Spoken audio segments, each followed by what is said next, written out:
So today, we have the pleasure of having Dr. Noah Bernowitz here. He's a senior research scientist at NVIDIA, and I met Noah many years ago when he was still doing his PhD at NYU, where he graduated in 2017, and then he went to University of Washington, did a brief postdoc over there, and was kind of, I think, one of the early people to transition from academia to more of the modeling side that industry has been doing for a few years. And I think he spent some years at Vulkan, which is AI2 now, and has been at NVIDIA for some time. And if you're keyed into the field, you've probably seen his name on many of the influential papers that have come out recently. So, I'm very excited to hear what he has to tell us today. So let's get started. Take it away, Noah. Great. Thank you. Thank you so much, Drew. Um, yeah, so I think just I wanted to comment a bit on what I see my role to be in terms of especially working with like academia and government partners. And so overall, I think NVIDIA has sort of a nice alignment between what we're trying to do, which is to, um, you know, sell GPUs and help people use GPUs, and what's useful for the community, which I think is, it's pretty. I think that this type of computing technology was quite helpful for weather and climate modeling. So I think that we're kind of fortunate to be in the position to be working on essentially a bunch of open models that are kind of available for the community to use and sort of just naturally aligns with I think there's kind of a natural alignment of incentives there. So it's kind of a nice, I think maybe that's somewhat unique in the industrial setting as sort of our kind of our privilege as the provider of this technology, that we get to work on cool problems like this. Um, and so, in terms of my role, it's essentially to find the way to make weather and climate models as fast and accurate as possible on modern GPUs, and that happens typically tends to be using AI methods as opposed to more physics-based methods. And so, kind of the areas of focus that I've been working on now are climate emulation, data simulation, and as well as sort of, I don't know if I want to call it algorithm development, but development of architecture and sort of more kind of fundamental aspects of like using diffusions and that sort of thing. So a bit of an agenda. The overall with the talk is just kind of have a quick intro on kind of a few of our models that we recently put out and what I kind of see as kind of the forefront of the modeling, and then go a little bit into the details. The middle section on computation might be kind of interesting to people. It was something I didn't know beforehand. And so I did kind of trying to like bake in a little bit more pedagogical content there rather than just like cutting edge research. And so hopefully it's helpful. Yeah, so sort of the spiel for NVIDIA's Earth 2 platform is to essentially enable open modeling of the atmosphere. And currently we've been focusing, I would say, a little bit more on weather, but we also have some aspects of climate modeling in our portfolio as well.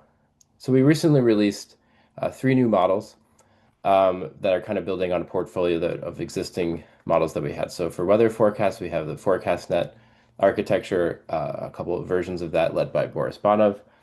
And for regional forecasting in the US, we have a model called Stormcast. For downscaling, climate downscaling, there's a model called Cordif. And then about a year ago, we released this model, Climate in a Bottle, for kind of climate emulation combined with downscaling. Last month, we announced three models in the sort of weather portfolio. The first being a kind of a state-of-the-art medium range weather forecasting model, kind of on par with GenCast, and then DA, as well as an observations-based forecasting nowcasting model. So the Atlas is this medium range forecast model, sort of like a GenCast, same problem, probabilistic weather forecasting. And I'm just going to move quickly through these slides, just kind of showing like how good the models are before we get into like what the problems are with modeling. Um, but this Atlas model compares favorably with GenCast. Even GenCast is maybe not the best model at this point, but nonetheless, we've built a model that compares favorably to it and improves on depending whether you look at an RMSE, like a deterministic metric, or a probabilistic metric. So basically, the takeaway of these plots is green is good. NVIDIA is like kind of green. I was told early on to make green be the good color on a color bar. And so our model has green colors, which is good. Um, this was a project I was more involved in with this data simulation, and here the challenge is to take these sort of raw point cloud observations from remote sensing, aircraft, and other platforms on the left here, and turn that into an actual state estimate, which can be used to initialize the forecast model. So this literature is definitely a little bit newer than the medium range forecasting segment of the literature, and it can you can see that we tried our best to cook up to extract a table of numbers from the various papers. Everybody's doing something a little bit different, but it seems that if you look at, say, the initial error for some of these key fields, that we this model is better than the other AI models, but still worse than physics-based DA. So I think it's kind of worth acknowledging that physics-based data assimilation is still kind of the state-of-the-art way to be coming up with initial states in this domain. So we haven't fully replaced the physics NWP platform yet.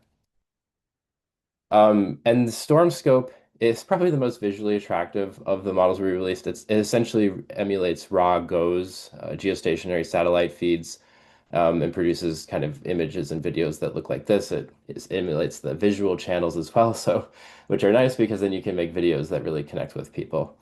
And it also happens to be pretty skillful as well, especially looking at the lead times up to 2 hours. Really, you can just take one of these plots and see that StormScope has a higher fractional skill score than either the kind of sort of physics-based baseline in her or PySteps, which is kind of what you see when you open up the radar app on your phone, just kind of like advecting the uh, the radar patterns forward. So we have it. We're pretty happy with, I think, kind of like in the last year, I think we've kind of caught up a bit on sort of weather modeling, and we've always, I think, had an advantage in high resolution, but I think we've started to catch up and really build the portfolio for kind of global forecasting as well. Um, and I think something that we're also doing is enabling progress in climate emulators. So I think sort of the climate emulator which we've been most closely involved in is this AI2 climate emulator, which the AI2 team built on top of the spherical Fourier neural operator that we developed. And the essential the takeaway of this is that you can simulate Era 5 like trajectories, or current climate trajectories at up to 1,500 simulated days per day on a single card. So this is like something you could really just pump out a ton of data. And we're starting to see this adopted for analyzing various physical processes like MJO. So it's a pretty cool technology, and this is just showing kind of that it is a climate model that it predicts temperature over a long period of time, and sort of matches the yellow and the dash are kind of overlaying here up to the uncertainty that exists in this type of simulation. We also have our own kind of kilometer scale climate foundation model called Climate in a Bottle, which we developed based off of diffusions rather than autoregression. I'll get a little bit more into it, but it produces visuals like this. It was trained off of a mix of real world and simulation data, and we can use the simulation data to kind of increase the resolution of the real world data, and that's what's being shown here for a few different fields, such as the visible channel, temperature, outgoing long wave radiation, as well as surface ones. So you can kind of see, there's a hurricane there, uh, which is kind of cool. So taking the way I like to frame this talk is, so we have some cool models, but where does this fit into like the overall Earth system modeling workflow? And this will be a bit of an outline of the talk. And the way I see that Earth system modeling works is we have theory and data going into a simulation. And sort of one of the more painful aspects of the workflow is that once you have your simulation, it's great, but you have to put all the data onto disk, and then post-process it and maybe go through several loops of to and from the disk. And then if this is your local disk, you have to somehow send this out to the users. And then the users often will do a lot of the validation, and write papers and that sort of thing. And then you'll read those papers and try to improve your simulation based off those insights. So it takes And it's the same, it's really is the same cycle for ML. I mean, I didn't really, maybe ML has a little bit more data than theory in it, but it's really the same overall pipeline. And I think that this pipeline does have some issues because, if you estimate the amount of time it takes to do a single iteration throughout this whole process, it could be in years. Obviously, within an individual modeling center, they'll be able to, iterate more quickly. But I think one of the key advantages of accelerated computing is that hopefully it'll just accelerate every aspect of this pipeline and allow you to, develop insight more quickly. Um, and I think we've seen that a bit with weather and maybe we'll start to be seeing more of that with climate. And so, zooming out a little bit into how to actually build the model, I think it's first useful to define what exactly a foundation model is. I think I probably will remove this buzzword from future talks since it's not everybody basically claims their model is a foundation model. But I think the key thing is to note is that GCMs, traditional GCM, is a foundation model by any reasonable definition of a foundation model. So it's basically a model that's useful for multiple tasks, even though it was built on one set of assumptions, but useful for a variety of tasks. You can do things like bridge different data modalities. So obviously we have physics-based data simulation, so you can bring in observations into like a state estimate. So that shows that physics-based models can bridge data modalities.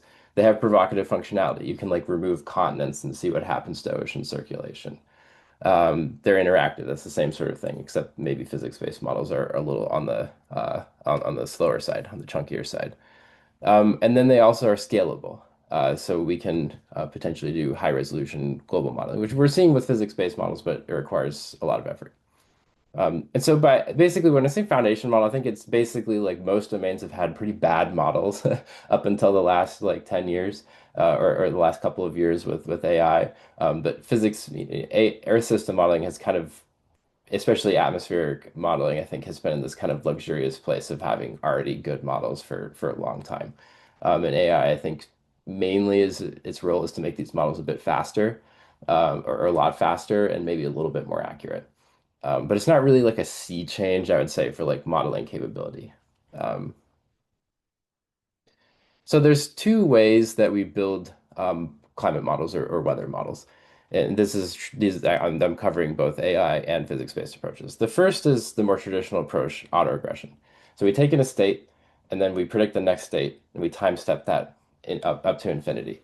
And so obviously that's how physics works. So we have these differential equations. It's how GCMs work. It's basically how almost all of the weather models are working just by time stepping. And the advantage is it's easy to train, and it seems like it's working quite well. Some disadvantages are to make this deterministic, you really require very dense data. So you need pretty much a full description of the atmospheric state for this to be useful. And I think that's the kind of the core issue here is that it just requires a lot of input fields, which comes to be an issue if we're working with kind of more sparse data, maybe data like the CMIP archive, where like some of the modeling centers didn't bother to put out all the data that is necessary to train a non-regressive model. So these are kind of data hungry in terms of like the volume of inputs that they require. Some other disadvantages are that, I mean, I think everybody who's been involved in this has seen a model blow up, either a physics-based model or an AI model. I mean, blow-ups are kind of like I would describe like up until I started doing diffusions, blow-ups were like the story of my life. And so there's really no guarantee as you take infinite number of steps. And while there are control algorithms, it's obviously controlling a nonlinear dynamical system is not easy, and that is the reason why data assimilation and some other systems are quite difficult. On the other hand, we have diffusion models. Those are also based off of a time stepping procedure. But I think the key thing is that the number of steps you take is limited. They're not trying to solve infinite time, take infinite number of steps. They take a finite number of steps. And this finite number of steps is sort of grounded in the theory of maximum likelihood and the stochastic processes. So it's sort of almost guaranteed to work. And there are some trade-offs, but it's controllable because you can put any input you want into a diffusion model. It can be like, there's a hurricane here or something we did.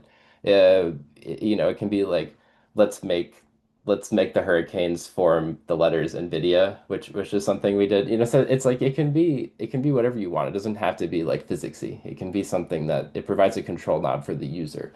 The user doesn't necessarily care how the physics works. They maybe care about more the impact, and this allows to do that. They're also pretty simple to train, way easier than other kind of generative methods like GANs. And I would say that the trade-offs are is like they're sort of the inference mode is more expensive and complicated. And there's a whole bunch of new parameters, hyperparameters, that took us about a year to really figure out how to tune for climate model data.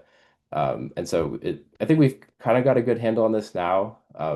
But yeah, it was definitely a bit of a challenge coming into using diffusions for purely generative tasks. Yeah, and then I did want to kind of give a shout out to what is one forefront of climate modeling, which is the push towards increased resolution. And so this is I'm highlighting some work here from the NextGem project, which was a collaboration between ECMWF and the Max Planck Institute, who are really kind of trying to push 5 kilometer, in this case, kilometer scale, but mesoscale resolving atmospheric simulations, and then make those simulations actually useful for climate type simulations.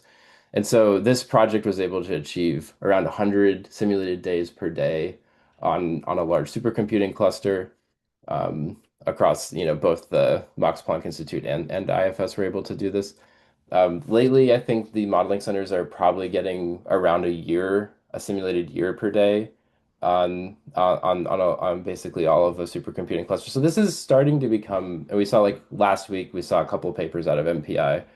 I think using what I would describe these models as more for science rather than just model development. So I think that this type of modeling is really kind of maturing quickly. And so that's like one place where physics-based modeling is going. And I think it's just wanted to just emphasize again that even the AI models are mostly built on this idea of autoregression. And I mentioned the diffusion is that the the one aspect of we've been particularly interested in how to prove concepts on really high resolution data sets, and the sort of paradigm of autoregressive modeling has seemed a little bit more challenging to do in this context because you really can't shove all of the domain into a single GPU. And so when we first started to look at 5 kilometer global modeling, we wanted to train some ML model on it basically, and we figured it had to be a diffusion model because we've had some experience with a cool technique called patch-based diffusion, which is essentially where you train instead of training on a full image, you can train a diffusion model on just individual patches of an image and then stitch them together during the inference time. So the training memory doesn't have to get blown up because you don't need to actually have the whole domain. It sort of takes advantage of the locality of the diffusions. And this was first invented, I think, to kind of make this cute example of, a model that trained off of these squares is able to kind of produce a smoothly stitched together kind of really large panoramic scene. Um, and when for the 5 kilometer data that we had from Max Planck, we decided to do the same thing, but we just kind of had to deal a little bit with the spherical geometry. And for that, we take advantage of this Helpix grid, which is kind of a cool, it's similar to CubeSphere, but it has some nice properties that make it maybe a little bit better for atmospheric modeling, such as, it's an isolatitude grid, so you can compute spherical transforms and that sort of thing.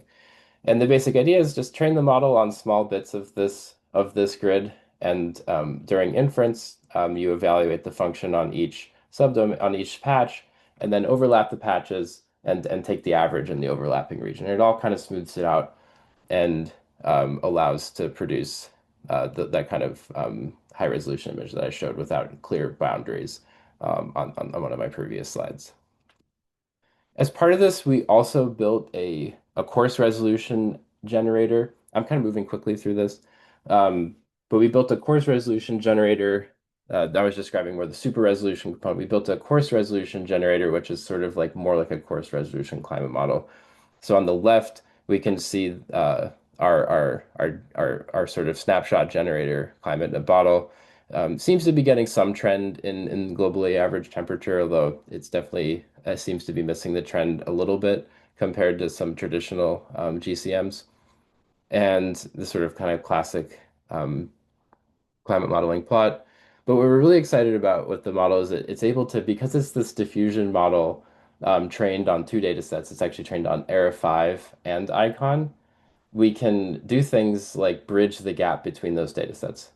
So one example of that is to fill in missing channels. So on the top left, I'm showing a few channels that we do have from the Era 5 dataset, cloud water and precipitation. But we left out of the training these top of atmosphere radiative fluxes because we didn't trust them from Error 5 because Error 5 has a bug in those fields, which we can go into more detail later. And so essentially, even though we didn't have these fields in the Error 5 dataset, we can fill them in based off of how they came, how the relationships between those fields that were seen in the icon dataset. So it's kind of like we trained one model off of two datasets. We can use that to fill in the gaps in one dataset. Another thing that we can do is we can take these fields here and map them onto the distribution of the icon data. So for example, icon has about twice as much liquid cloud as Era 5. And so what we see with this image-to-image translation is that we can actually really increase the amount of liquid water in Era 5 to look like that of icon, while also improving the spatial detail a little bit and but leaving the storms in the same place. So you can see that essentially this is an atmospheric river event hitting Chile, and we can see that that atmospheric river is in the same place. It's just its details are being changed. So kind of like a style transfer technique. And then once we map Era 5 onto the icon distribution at coarse resolution, we can then apply this icon super resolution model to come up with like a downscaling approach. So it's like we're able to use the icon data to downscale Era 5, even though the icon simulation is completely untethered to Era 5. So it's not like we're training one model to go like Era 5 at January 1st to icon at January 1st. It's like completely unpaired data and we're still able to fill in the details. So that's a kind of, I think, some cool directions in the modeling. And now I want to turn to a little bit about how these models actually end up getting computed, because this is, I think, sort of the more important side of things. It's like everybody can build models, but it's like those models actually have to run on something. So I think one context is that Moore's law is probably in the progress. Ultimately we can't make transistors. They can't just continue getting 2x smaller every few years, and they're going to reach physical limits, and so we have to essentially do a new type of computing, which is accelerated computing. And the main difference between the GPU and the CPU is this massive parallelism that we see. So this is a diagram of the Volta generation card from around 5 years ago, V100s, if anyone remembers that. What we can see here is there's all these SMs. SMs are streaming multiprocessor. And so each one of these is capable of doing, within each, there's the ability to do multiple computations. And then we can see that there's a whole grid of them, and they can all work on your problem in parallel. I think something really important to notice, I think people really maybe don't quite understand like this aspect is the probably the most important thing on this slide is not what devotes the most screen space. It's actually these arrows between the high bandwidth memory, which is the memory on the GPU, and there's this key issue of how do you get data from the memory of the GPU into the actual units where the computation is done. And it turns out that this is actually the key bottleneck for a lot of methods it's not the speed of the computation, it's the speed at which you can move memory data to the compute to where the computing happens. And so if we kind of zoom into this a little bit more, yeah, I mean, I already said that these are SMs. And if we look what is actually on the SM, there's a mix of things. There's sort of like these different units that can do things like floating point operations, like multiplications and additions at different levels of precision. So there's a few FP32s, there's some double precision, and then there's this thing called the tensor core. And the tensor core is really where a lot of the speed comes from in this process. And the key thing is if you look at like advertised statistics about the number of floating point operations that NVIDIA GPU can do, most of that is coming from the tensor core. And a key aspect of the tensor core is it doesn't do necessarily, most commonly doesn't do full precision arithmetic. It takes in half precision, 16-point bit arithmetic, And it does, and it really is built around matrix multiplication. So it doesn't just do so, and that this is actually quite important for what types of methods you want to build. And so, just to give an idea of how this works, we can look at the different levels of precision here. So there's a 16-bit, 32-bit, and a 64-bit. So 64 bits kind of like the default for PDE-based solvers, right? I mean, most people build numerical methods off of double arithmetic. And we can see that the amount of flops you get out of the card for double arithmetic is just a tiny fraction of what you can get out of it for lower precision arithmetic. And so what you can do, I mentioned this issue of the memory bandwidth, the speed of getting the data onto the card. What you can do is take the ratio of the number of flops that can be computed with the memory bandwidth that the card has, and you can see essentially how much computation you have to do on any piece of data to fully leverage the hardware. So I'll say that again. So for 16-bit arithmetic, every 16-bit number you load from memory, you have to basically do 200 operations on it before sending it back, before sending the output back to global memory. That ratio is less for these for these other cards. And so the takeaway is that there's really not many operations. Like a lot of numerics are like, it's like A plus B times C. This sort of thing is only three operations for three pieces of data. So you're really not, it's not leveraging the hardware anywhere close to its ability. So this is like the idea of arithmetic intensity. It's basically a race to get data onto the GPU faster than it can actually consume that data. And the key idea is the flops that the computation actually does compared to the amount of data that the input and output it has. So if we look at addition, say we have two matrices A and B that are both n by n matrices. The numerator here, there's only, we're adding up n squared numbers. So there's only n squared operations happening. But in order to do those n squared operations, we have to load A, which is for 16-bit would be 2 bytes times n squared. We have to load B, the same thing, and then we have to write out C. So that's the denominator there. And so what that says is it's only the arithmetic intensity of this is basically order one. So we're only really doing one operation per piece of data loaded. Matrix vector multiplication. Same thing. If you kind of add it up, it's still order one. Remember on the previous slide, it had to say you had to do 250 computations per piece of data. In this case, we're only doing one. Really, the only operation that this is useful for is matrix multiplication. So matrix multiplication, A times B. Suddenly you get this n cubed. And this n cubed in the denominator then says that the bigger the matrix multiplication is, the arithmetic intensity improves. And so that's really what the tensor core is built for. It's built for doing this kind of matrix multiplication. So matrix multiplication, every time you load it, every piece of data has to be, every piece of data you load is used n times. And and a lot of and that's sort of the key that's the reason why AI is a lot faster on the card.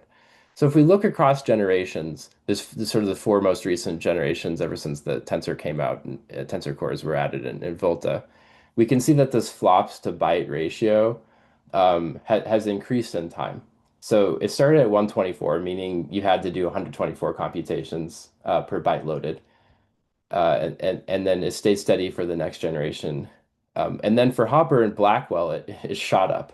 Does anybody want to guess what happened in between Ampere and Hopper? So obviously it was ChatGPT, and I think it was actually a pretty impressive business decision that they had to plan this increase in flop to byte ratio like before ChatGPT. So it was a pretty impressive business decision to actually soup up the ability, the computational performance of the card to actually meet that application. They had to see that coming at least a year or two in advance. And so I thought it was actually it's pretty interesting that they're able to like kind of see that coming. I don't know exactly how that's possible. So the takeaways are when we think about GPU computing, there's two main bottlenecks. There's the memory bandwidth, which is again the speed at which you move data onto the card. And then there's this compute bound. So if you actually are fully usually in the tensor core. And in order to do that, you really have to use your reduced precision and you have to do matrix multiplications. So if we look at how this computations map onto the type of modeling that I described before, we sort of have this cool thing with ML architectures is they really are built on the core of matrix multiplication. So this is just showing the transform engine from the attention is all you can need paper. And you can see that matrix multiplications are just kind of all over the place in this architecture. And so it's really built to fully leverage the hardware. And I remember seeing a talk from, the authors of this paper sitting with Jensen, our CEO. And they were saying, well, we really built this thing in the shape of the computer, then wanting the computer to look like um, our algorithm. And on the other hand, we have scientific computing. And scientific computing is just loaded with sparse stuff like this. So here's the kind of classic Poisson stencil. And this is exactly what I was talking about in terms of having low arithmetic intensities. You're only doing like 3 or 4 floating point operations per piece of data loaded. And so this kind of, or here's a Runge-Kutta scheme on the bottom. So this type of computation is just really not able to fully leverage the tensor core architecture. And I think, there are some methods in numerics which are a little bit more numerically intensive, like spectral methods and so maybe even like spectral element methods. But I still think it's hard for these methods to leverage the hardware because ultimately the method is looking like the physics and not like the computer. And I think that that's the kind of key insight that those authors of the Transformer paper had, is to make your method look like the computer. Another aspect of ML training which is friendly to this is that it tends to tolerate reduced precision. If you told someone to write their die core in 16-bit arithmetic, I would just like it probably wouldn't work. Or to write a Poisson solver in 16-bit arithmetic. Like these methods are just require more precision than that because of just essentially the basic conditioning of the numerical method. And so on the other hand, it seems like ML models can be trained with, easily be trained with, not easily, but with some caveats be trained at 16-bit precision. That's like really the workhorse is this 16-bit precision. It's very fun. You suddenly you turn it on, your model gets 10 times faster. And then but we even see models being trained at 8-bit precision for a lot of the architecture. On our recent LLM Nemotron 3 was actually trained at 4-bit precision. I mean, 4 bits is nothing, right? There's like it's crazy. Like the it's like 1 bit for the precision, 1 bit of precision. I mean, so anyway, ML methods are able to just tolerate a shockingly low level of precision in how they represent numbers. And numerical methods just it's hard for them to keep up. So after some amount of work, like ECMWF, kind of I think over a fairly long development cycle, was able to move their model from double precision to single precision. I don't know exactly how hard it was to do, but they sort of have to test every little piece of their model and then maybe do some preconditioners to actually get it to work. And in the end, they're able to achieve a nice result that the model's almost twice as, a little bit faster and without losing any accuracy. And I think we sort of try to give a little bit more texture to the idea of why physics requires more precisions. Certain things like exact conservations of a global air mass, for instance, requires kind of summing up a lot of numbers together. And anybody who's done even at like single precision, anybody who's done, loaded up a large set of numbers and done like a mean of them knows that that's a fairly numerically sensitive operation. Um, there's also poor conditioning. So we have things like Clausius-Clapeyron relation, which tells us there's an exponential that warm air can hold exponentially more water than cold air can. And so you have this huge gap in terms of the range of values that need to be represented. Things like Poisson solves will, have very large condition numbers. And so you can kind of go through your whole physics model and maybe cook up a different scaling or a preconditioning to address these precision issues. But every component of the physics model will require kind of its own preconditioning approach. And so then it kind of quickly becomes not only do you have to write the physics, but you have to write the preconditioner for your physics to make it run on reduced precision.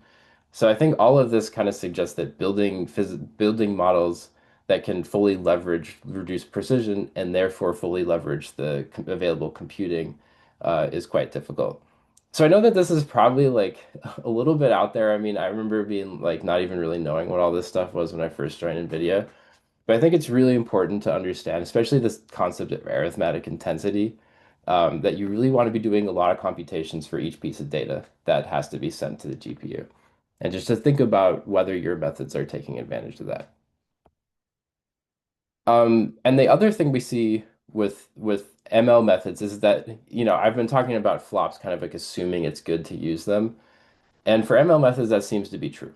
So this is one plot from, you can see this in many papers, but this is one plot for diffusion models, essentially showing that if you take the number of flops that the floating point operations that the diffusion model does per function evaluation and compare that with a measure of accuracy on the y-axis, we can see that, lower is better here. We can see that if you devote more expensive models have better accuracy. And so that's something that we do see with ML methods kind of systematically across problems is that the more computation you devote to a given task, the better you'll do at that task. And I think it's roughly true of physics models as well, like, adding resolution is a way to improve accuracy. And so that's kind of like the core simulation part of it. And my main argument is that ML methods really are, the card is being built to enable these kind of methods. And so like the more we can make even if we're doing basic physics development to try to use matrix multiplications wherever you can. Um, the other aspect of the workflow that I just haven't really touched on much is the dissemination angle. And so I think I have just a couple of slides on this, but the main idea is that ML models can really simplify this dissemination task. So instead of producing like a petabyte of CMIP data, it's possible that the modeling centers could just send a single ML checkpoint to people, and then people can do their own inferences on that checkpoint. And so that'll kind of, instead of having to do this simulation to hard disk, all these post-processing loops, and then you send, all these data. And it's just, I mean, anybody who's tried to acquire a new data set in this domain is always runs into this challenge of like, how do I get the data? Um, and ML modules, I think, basically can remove that hard drive loop and that network loop from this process, and essentially just send them the ML model and they can inference it on their own. And there's no need to send them the massive data set instead. And so just a bit of a sales pitch, which is something that we've found useful for, our own internal research is this Earth 2 Studio product that we've built. And it allows you to essentially it's sort of like a Hugging Face, but for models in the Earth science domain. And so we have a whole slew of different models, and you can combine them in various ways with kind of a clean Python API. So you can load some initial condition, a real-time initial condition from NOAA, launch a large 1,000 member forecast net 3 ensemble, and then apply a downscaling algorithm on top of that forecast net ensemble to kind of come up with like a high resolution projection of high resolution forecast for a given region. So I think one thing that's kind of cool is like you don't have to use one model. A lot of people get stuck on like wanting to train models. I think like at this point you can really kind of grab different models and put them together and kind of build a system based off of these approaches. So the package is called Earth 2 Studio. Okay, so I've talked about computation, talked about dissemination. I think on the research side, something I've been extremely focused on is data limitations. And so I'll try to highlight a few places where we see these cropping up. But first, my thought is I feel like people kind of are shocked that the weather models, especially the autoregressive weather models, seem to work as well as they do, given, that it's only 4 years of data, 40 years of data. And my sense on why this works is just because chaotic attractors are kind of fuzzy and they tend to sample themselves well. And so if you get this kind of ergodic property that they have, where they sort of densely sample the space around themselves. And so that means that like if we're for these chaotic systems, I think people have been really surprised how well ML methods work for chaos because chaos is thought to be like a hard problem. And I think that this property of chaotic systems in terms of like densely sampling their own attractors is it essentially means that AI is easy for chaos is easy for these kind of AI methods. Maybe a bit paradoxical. So that's my sense of like why this has worked, period. And now I'll go a little bit into where the limitations are. The first is that obviously the satellite record is where we get most of our useful, kind of detailed information of the state of the world. It is quite limited in duration. So it really just goes back to the 80s. And if you look within this is showing microwave sounders is a really important observation stream for global data assimilation. It takes temperature and humidity measurements essentially. We can see that there's a huge amount of like heterogeneity within the record. So there's like different sensors being involved, the MHS, it's kind of I remember when I first started it was like gibberish. But you can just basically see that it's messy. That there's a lot of different sensors involved, kind of overlapping in different ways, and the duration is pretty limited. Um, Another aspect is the sort of slower processes. So I think one example of this was the stratosphere in the ACE2 emulator. And so this is actually an ACE1. But you can see that when you only train a stratospheric emulator, or when you train when you train a climate emulator off of only 10 years of data, it overfits to the highest temperature to in the stratosphere because the stratosphere is kind of slow.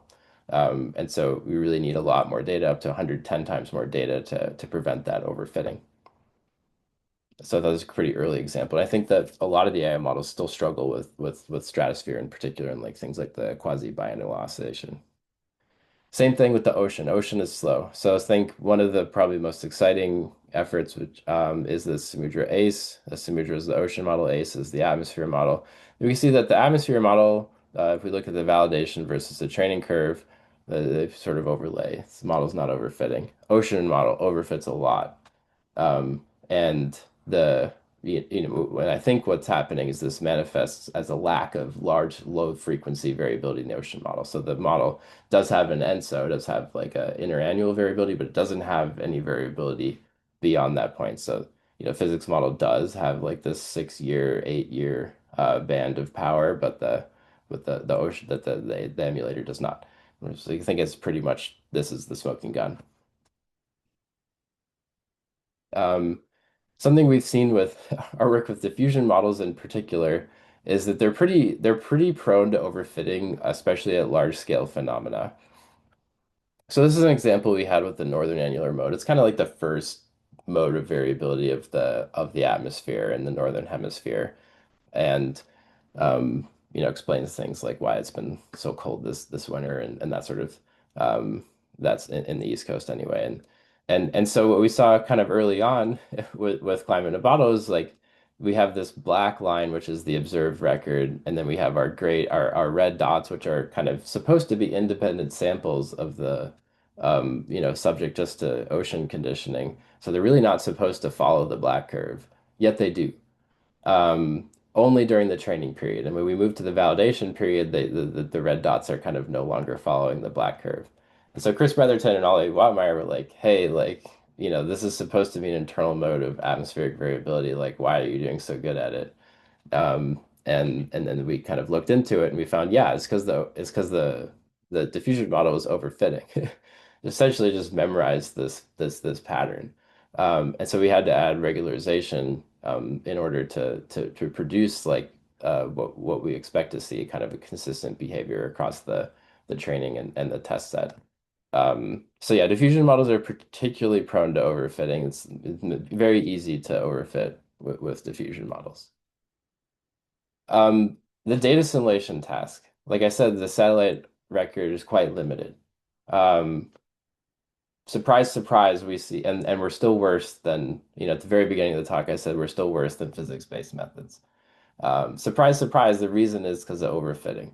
So if we kind of decompose the error of our state estimation in spectral space, looking at just a temperature variable. we can see that the error of IFS is just another physics-based data simulation product. The error of this model is sort of this blue line. And we can see that we're actually better than the physics-based model for this field anyway. But there's a huge difference between the training and the test loss. So if we evaluate the loss on the test set, it's like way lower. So it's kind of classic overfitting. I think basically because it's a much more global task than this autoregressive weather emulators are, and so there's sort of less independent samples of the large scale state. And we can see that, importantly for these kind of key length scales here, the error of the test set's lower, but for this kind of synoptic scale, like really important wave numbers, the training model actually when we evaluate on the sorry invert these, this is the test and this is the train. The test set curve is actually worse than the physics based. So I think it's pretty much a smoking gun again that overfitting is limiting progress in data simulation methods um, for in the AI context. We had some work trying to show this as well, kind of somewhat more directly. So another task that's really prone to overfitting is like directly taking a very long time step, like a month time step, rather than taking a 6 hour time step. Because suddenly the month time step, the atmosphere complete basically mixes everything up on that time scale. So it's a completely global problem. Every sample, every month, you only have, 600 months in the 40-year record.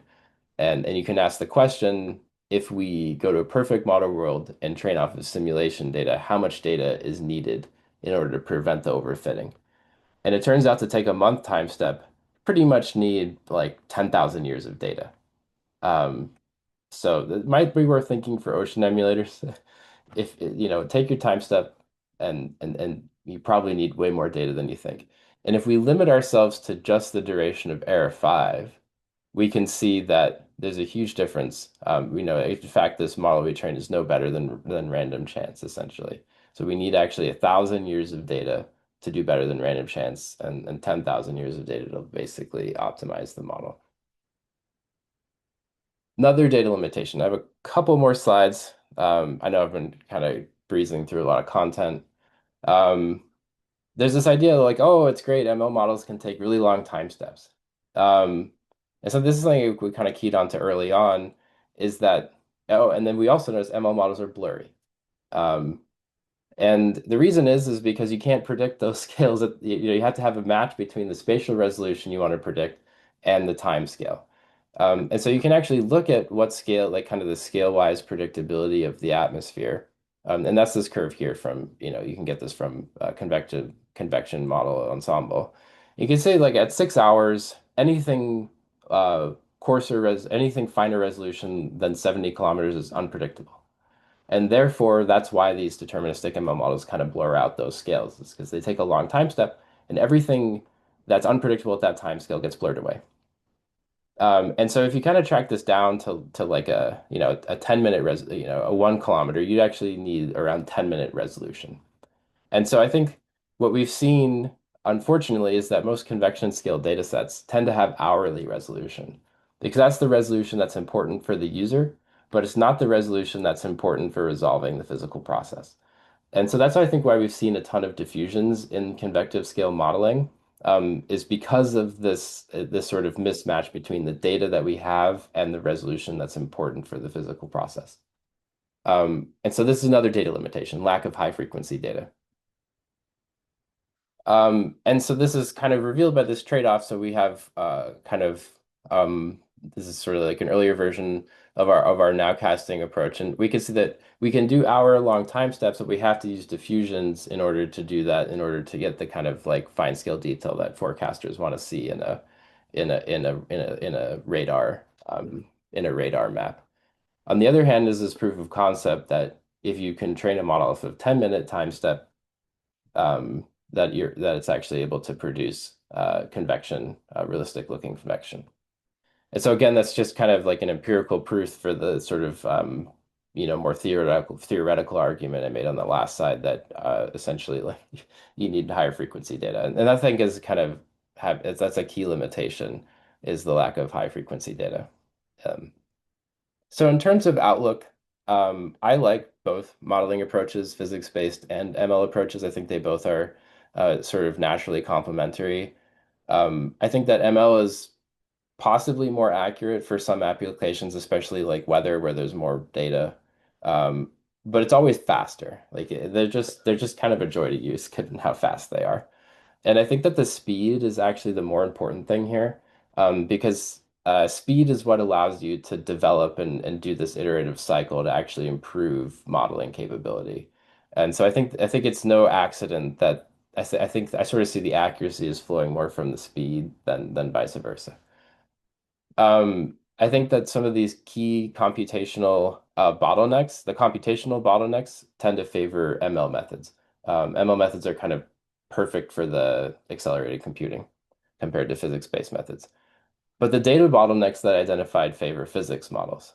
And so obviously, like there's, relatively limited observations, no radiosondes every 10 minutes over the whole planet, but we can do global, cloud resolving models at that resolution. So we can kind of generate the training data sets we need from physics models. And that's why I sort of think that if we think about like how to combine ML and physics approaches, there's been kind of two things. Is like one is taking physics models and making training data. I like that approach, fast and accurate. The other is hybrid modeling, which is to like combine the physics model or to put the ML in the physics model, and then basically it's accurate or could be accurate, but it's as slow as the physics model is, and so it's sort of less fun to use. Um, so yeah, at this point, that's all I have. I'm happy to take any questions. Thanks, Noah. It looks like we have some questions in the chat. Marcus and then Randy, I think you can feel to unmute yourselves. Hi, Noah. This is Marcus. Nice talk. Oh, hey, you saw this one already. I'm sorry. What's Yeah, that? you saw this one, I think, already, but yeah. Yeah. But one question that I've always sort of had is that it does seem like GPUs are starting, or certainly, I guess, different GPUs maybe prioritize or unprioritize FP64 more than others. Does this sort of like idea of like advantage of certain sorts of computation change when we consider like accelerators that might have like good FP64 performance? Yeah, I guess it'd have to depend on like do you mean like NVIDIA cards or I guess like yeah, which ones are you thinking of? I mean, some of the NVIDIA cards I think have like FP64 that's like half of the speed of FP32, and then some of the AMD ones I think it's equal. So like, some of the like that sort of ratio, I guess. Yeah, so I think that that's kind of referring to like both FP32 and FP64 are kind of in this unhappy place of like if you look at the tensor core is becoming bigger and bigger and the other thing is becoming smaller and smaller. So they're both kind of fighting over, I would say like a diminishing, not and they're not diminishing, but like not as rapidly increasing amount of effort that's being put on them. So even FP32 is not particularly like, compared to FP16, which can use the tensor core, FP32 is still like quite a bit slower. Okay. But yeah, I think it's generally speaking like yeah, if you need double precision, yeah, then I think usually there's about twice as many flops for single as double precision, and then about 10x more or even more than that for 16. So that's to kind of give you a sense of where the compute is.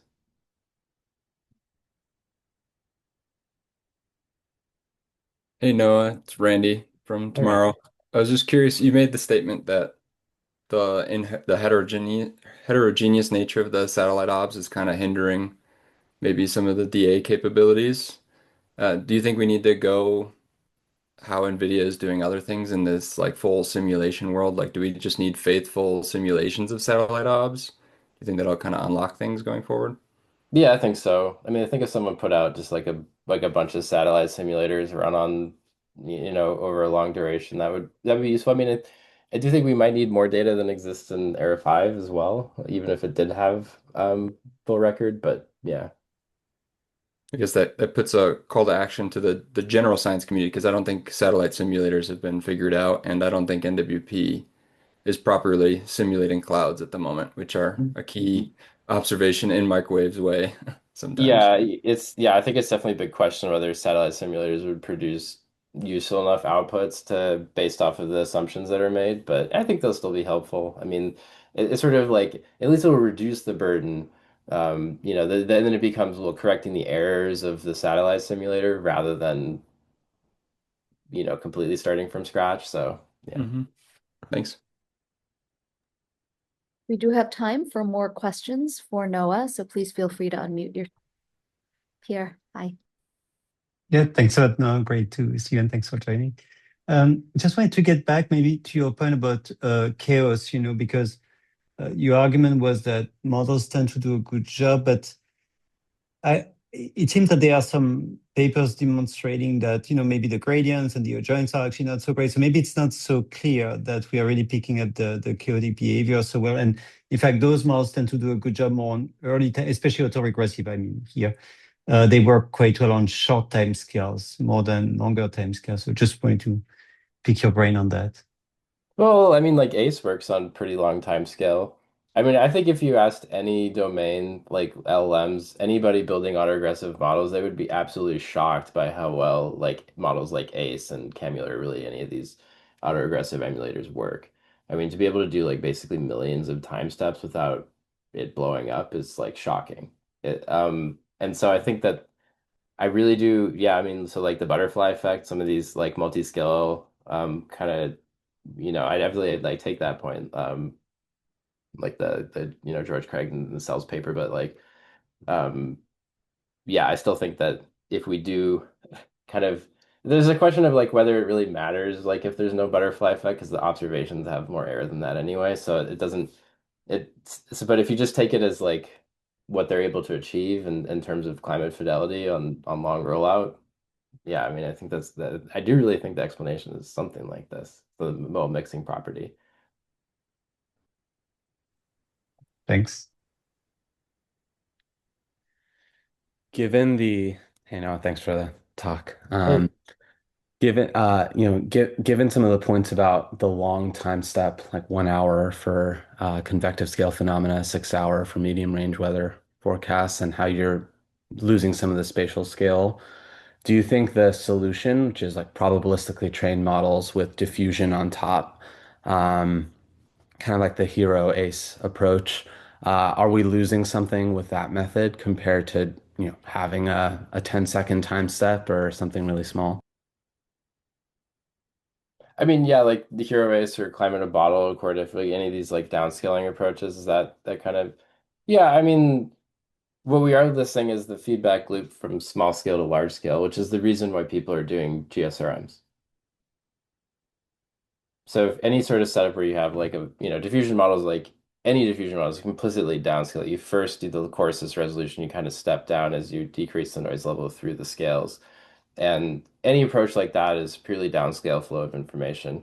Whereas the autoaggressive approach is nice. If you do resolve a resolution, you can actually like it can build up and then rectify in larger resolutions, which is why people do GSRM simulations. They're not doing them just because they want to add detail and do downscaling. They're doing them because they think it's important for large scale feedback process. So that's what's lost. Do you think that there's, computationally, an avenue to just condition the next time step on the downscaled output of the prior time step plus the coarse resolution, but just predict at the coarse resolution, or is that not worth doing because the time step is still too big? I mean, I think there's a variety of interesting approaches here. Yeah. I mean, like super parameterization is like one really cool idea from physics-based modeling, which is kind of like mixing scales up. Like, I think some of these ideas could be useful going forward. I would say that the nice thing about autoregression, again, it's like doesn't require as much data. It's sort of like it's a little bit less prone to overfitting at the large. So it's not completely immune to it, but I think that the locality of the autoregression task is pretty cool. So I think that but on the other hand, there's a lot of data for any. You really only like for climate in a bottle, we only needed 4 weeks of data to train the SuperRes component, Hero Ace probably used a little bit more, but maybe they didn't need to. So that's kind of yeah. Yeah, go ahead, Marcus. Yeah, I'll just ask a follow-on question. Yeah. Like a lot of us are sort of stuck in the physical world and are likely to be stuck there for the foreseeable future. By that I mean physically based models. Um, but there is a lot of pressure, a lot of push to sort of adapt and change code so that it can run on GPUs. But it seems like I guess I don't know. And this is a follow on to the previous question. I don't know how disturbed to be by the sort of abandonment of FP64 performance for GPUs. If we're looking to get some advantage of off of switching to GPUs, but the sort of upcoming capabilities of GPUs are maybe no longer as relevant for physical modeling. Is this really a viable path for us to go forward? I wouldn't describe it as an abandonment. It's more just like the improvements and future accelerations. I think scientific and computing is still an important application for NVIDIA. I mean, we have like lots of libraries in scientific computing, for things like sparse linear algebra.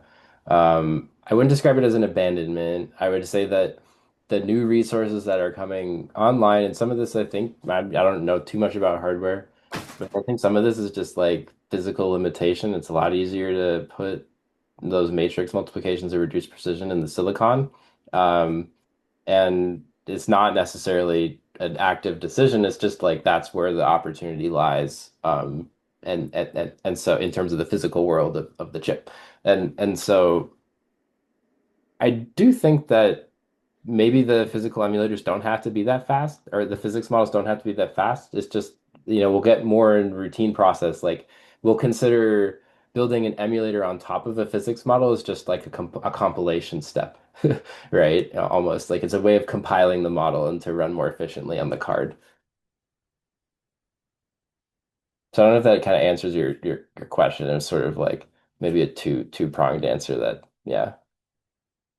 And there are also methods, like another thing is people are looking at how to emulate, um, double precision on the tensor core. And also, I mean, like I said, most physics methods, are memory bound. That doesn't mean that the card isn't useful because the memory bandwidth is increasing on the cards, right? So the computation, just because they're memory bound doesn't mean that they're not getting faster on later generations of the card. It just means that they're not fully leveraging the hardware. Thanks. Yeah, that's helpful. Okay.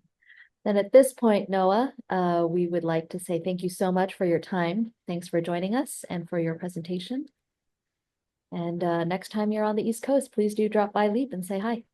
Yeah, yeah, will do. Thank you. Thank you so Thanks. much, everyone, for joining us. Bye. Bye.